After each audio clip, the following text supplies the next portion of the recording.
జగన్మోహన్ రెడ్డి గారు మాట్లాడిన మాటలు అది భీంకరంగా మాట్లాడాడండి. అది ఇంకా ఏదో వాళ్ళని మోటివేట్ చేయడానికి వాళ్ళని ప్రోత్సహించడానికి మాట్లాడే కానీ లోపల అది ఇన్సైడ్ మాట్లాడేటప్పుడు అడ్వకేట్స్ని పిలిచి ఇన్సైడ్ లో పిలిచి అడ్వకేట్స్ని పిలిచి అన్న ఈ కేసులు ఇరుక్కున్నాడు, ఈ అన్న ఈ కేసులు ఇరుక్కున్నాడు, ఆ అన్న ఈ కేసులు ఇరుక్కున్నాడు, మీరందరూ బెయిల్స్ చేయండి, మీరందరూ కోర్టులో చూసుకోండి, మన లీగల్ టీం అంతా జాగ్రత్తగా ఉండండి, అది రివ్యూ చేస్తాడు.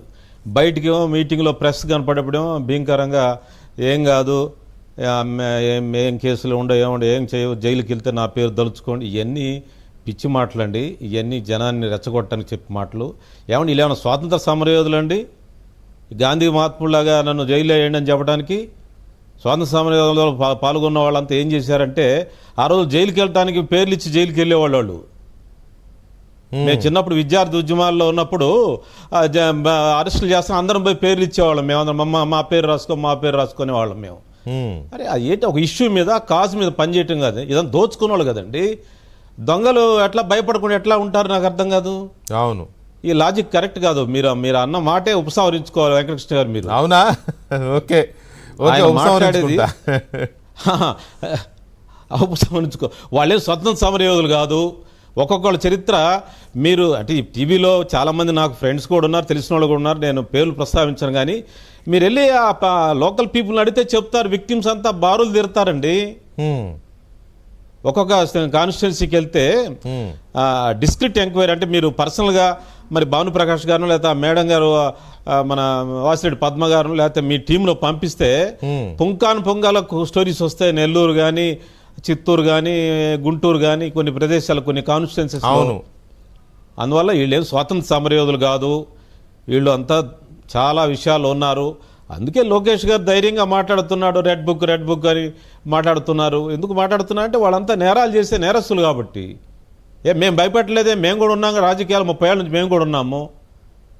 నేను కూడా మంత్రిగా చేశాను, నేను కూడా ఎమ్మెల్యేగా చేశాను, ఎమ్మెల్సీ చేశాను. ఇంకా మేము రాజకీయాల్లో చాలా కాలం ఉన్నాం. మాకు జిల్లాలో ప్రతి ఊర్లో మాకు అన్నం పెట్టేవాళ్ళు అనుచరులు ఉన్నారు, మాకు భోజనాలు పిలిచేవాళ్ళు ఉన్నారు. మమ్మల్ని అనరే, మమ్మల్ని పోలీసు వాళ్ళు రారే మా దగ్గరికి, లేకపోతే ఇంకో పార్టీ వాళ్ళు మమ్మల్ని అనరే. ఇవన్నీ తప్పుడు మాట్లాడి వీళ్ళేం స్వతంత్ర సమరయోధులు కాదు, వీళ్ళేమి ఒక ప్రజల కోసం పనిచేయలేదు. అవకాశం వచ్చిన దగ్గర దోచుకున్న వాళ్ళు ప్రజలకి సమాధానం చెప్పాలి, చట్టానికి సమాధానం చెప్పాల్సిందే. కానీ ఎందుకు ఒకటి అంతగా వాళ్ళ నాయకుడు చెప్పినా కూడా వీళ్ళు పరారవుతున్నారు? పైగా వీళ్ళందరూ తొడలు కొట్టిన వాళ్లే, వీళ్ళందరూ మీసాలు మేలేసిన వాళ్ళే, రండిరా చూసుకుందాం అన్నవాళ్లే కదా.